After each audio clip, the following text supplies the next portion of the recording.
maupun berat yang kita lakukan. Artinya bahwa dia tidak ingin mengingat-ingat atau memperhatikan kesalahan-kesalahannya. Saya waktu membaca ini, mungkin kita bisa berkata, balas aja Yusuf ya. Itu kan hakmu untuk membalaskan semuanya ya. Mereka berhak untuk mendapatkan pembalasan.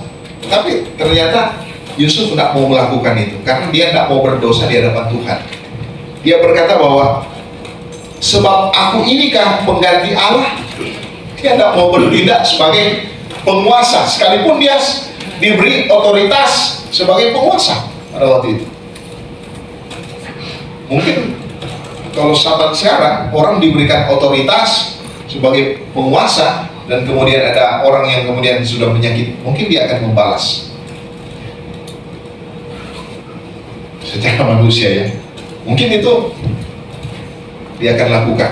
Tapi dari kisah ini kita sebagai orang percaya, sebagai anak Tuhan, kita melihat bahwa ternyata ini bukan caranya Tuhan. Sifat-sifat ini bukan caranya Tuhan.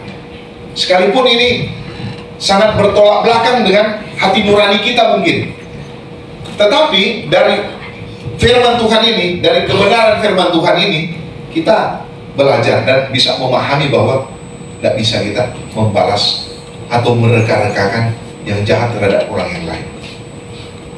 Rasain tuh, kapok tuh, ya kan? Itu salah Bapak Ibu, salah itu. Ya. Mungkin kita berkata nanti Tuhan yang balas. Ya, memang Tuhan akan melakukan apa yang menjadi konsekuensi kalau kita melakukan kesalahan. Tetapi ternyata salah kalau kita mereka-rekakan atau kita mau berkata bahwa oh nanti Tuhan balas engkau. Ternyata tidak boleh. Nah Yusuf dia tidak melakukan itu. Dia sadar posisinya. Dia sadar siapa dirinya. Yusuf. Nah sebaliknya kita juga harus seperti itu. Kita harus sadar siapa kita. Siapakah kita sehingga kita bisa mau membalaskan kepada orang lain yang mungkin menyakitkan kita, mungkin membenci kita. Tidak boleh. Biarkan. Nah, itu yang pertama yang bisa kita lihat. Yang hal yang baik kita bisa perhatikan di dalam ayat 20. Memang kamu telah mereka-rekakan yang jahat terhadap aku, tetapi Allah lah yang mereka-rekakan untuk kebaikan dengan maksud melakukan seperti yang terjadi sekarang ini, yakni memelihara hidup suatu bangsa yang besar. Ya memang ada makna juga ya. Ketika Yusuf itu mereka jual ya, mereka buang ke Mesir ya. Tapi kalau kita lihat di sini, ketika saudara-saudara atau kakak-kakak daripada Yusuf itu menjadi takut oleh karena mereka sadar bahwa ini adalah Yusuf ya. Dia sangat berkuasa, dia sangat berotoritas. Mungkin dia akan melakukan sesuatu yang buruk terhadap mereka. Ternyata tidak. Dia tidak melakukan hal itu.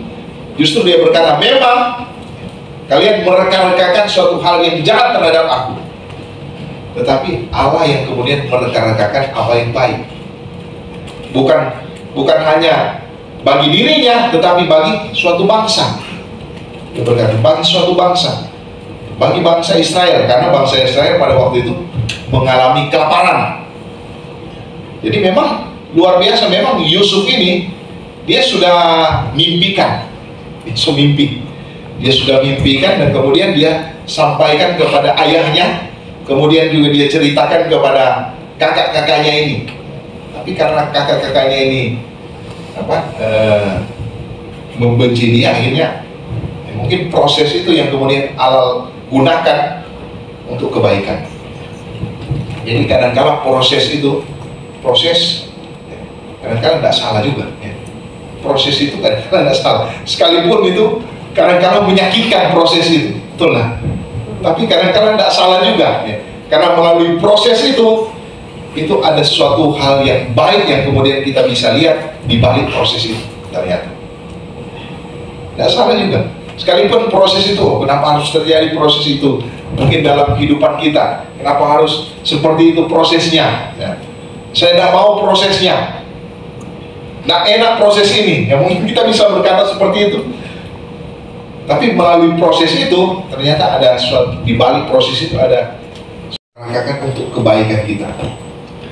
Dengan maksud seperti yang terjadi sekarang itu. Yusuf berkata, Yusuf tahu bahwa semua yang terjadi dalam kehidupannya adalah untuk kebaikan. Yusuf tahu itu. Bukan saja untuk memperlengkapi dirinya, tetapi juga untuk mempersiapkan dia untuk menyelamatkan bangsanya. Dan kisah daripada Yusuf ini, tadi pengampunan itu digenapi di dalam diri Tuhan Yesus. Dan kisah daripada Yusuf ketika dia mempersiapkan suatu umat ya, untuk menyelamatkan bangsanya ini, itu dibuktikan di dalam karya penyelamatan Tuhan Yesus di dalam kehidupan kita. Tuhan melakukan segala-galanya untuk kita, termasuk dosa kita, kesalahan kita, apa yang melekat, apa yang ada di dalam kehidupan kita, itu dia bereskan semuanya. Jadi semua peristiwa yang terjadi di dalam hidup kita itu memang dirancang oleh Tuhan untuk membentuk kita, untuk memperlengkapi kita, bukan supaya apa? Bukan supaya kita ada kepahitan atau ada kebencian. Sebaliknya, dari peristiwa ini kita bisa melihat bahwa ada sesuatu hal yang baik, positifnya sesuatu yang baik. Nah, itu sebabnya Bapak Ibu yang kasih Tuhan, mari kita memiliki hati, sifat, karakter seperti Yusuf. Nah, dan hal yang terakhir yang bisa kita perhatikan, ini susah-susah gampang untuk kita mengaplikasikan ini. Tapi ini yang kemudian kita bisa lihat dari Yusuf, ya. Dia memiliki hati yang damai. Coba kita lihat di dalam ayatnya yang ke-21. Jadi janganlah takut, aku akan menanggung makananmu dan makanan anak-anakmu juga. Demikianlah ia menghiburkan mereka dan menenangkan hati mereka dengan perkataannya. Mungkin kalau Yusuf tidak memiliki hati yang damai, dia bilang, oke, kalian ada di sini tapi masuk penjara. Bisa jadi, ya kan? Bisa jadi itu, ya. Dan dendam dia. Oke, silakan kalian tinggal di Mesir, ya, tapi harus bekerja dengan susah payah. Mungkin dia bisa panggil pasukan untuk bawa mereka ke dalam penjara atau diasingkan di sebuah rumah mungkin. Tapi di sini kita melihat bahwa Yusuf dia tidak seperti itu. Ternyata dia memiliki hati yang damai, ya. Dia berkata bahwa janganlah takut, ya. Karena mereka mungkin sudah ketakutan, sudah gemetaran mereka melihat Yusuf kan yang kemudian gagah perkasa, kemudian seorang yang kemudian berwibawa, berotoritas, diberikan hak penuh oleh raja pada waktu itu, dan kemudian dia sangat berkuasa di Mesir, orang nomor 2 kan, Yusuf orang nomor 2, diberikan hak penuh, nggak main-main itu. Mungkin mereka gemetaran mereka melihat Yusuf. Tapi Yusuf di sini berkata bahwa janganlah takut, aku akan menanggung makananmu dan makanan anak-anakmu juga. Demikianlah ia menghiburkan mereka dan menenangkan hati mereka dengan perkataan. Dia menghiburkan, dia menenangkan. Ini memang ada hati yang damai kan? Yusuf ini hati yang damai ini. Jangan takut. Dia kasih kata-kata yang luar biasa untuk menguatkan mereka, untuk menghiburkan mereka, membesarkan hati mereka. Mungkin kalau dia menggunakan otoritasnya, dia akan menekan mereka. Mungkin dia akan memperlakukan mereka dengan tidak baik, mungkin dia akan merasa bahwa oh ini saatnya pembalasan bagimu. Tapi ternyata enggak. Yusuf dia tahu posisinya. Tadi kita melihat bahwa dia tidak mau bertindak menggunakan otoritasnya karena dia bukan Tuhan. Akukah pengganti Allah? Tidak mau dia. Dia sadar, dia takut Tuhan, Yusuf. Sekalipun dia tinggal di Mesir, tapi dia masih takut Tuhan. Dia ingat Tuhan. Yang pertama yang bisa kita. Kemudian yang kedua, Yusuf sadar bahwa Allah yang kemudian melakukan apa yang baik, perkara yang baik di dalam kehidupannya dan di dalam kehidupan bangsa. Dan yang terakhir, Yusuf ingin memiliki hati yang damai. Sebabnya Matius pasal 5 ayat 9, berbahagialah orang yang membawa damai, karena mereka akan disebut anak-anak Allah. Markus 9 ayat 50, garam memang baik, tetapi jika garam menjadi hambar, dengan apakah kamu mengasinkannya? Hendaklah kamu selalu mempunyai garam dalam dirimu dan selalu hidup berdamai yang seorang dengan yang lain.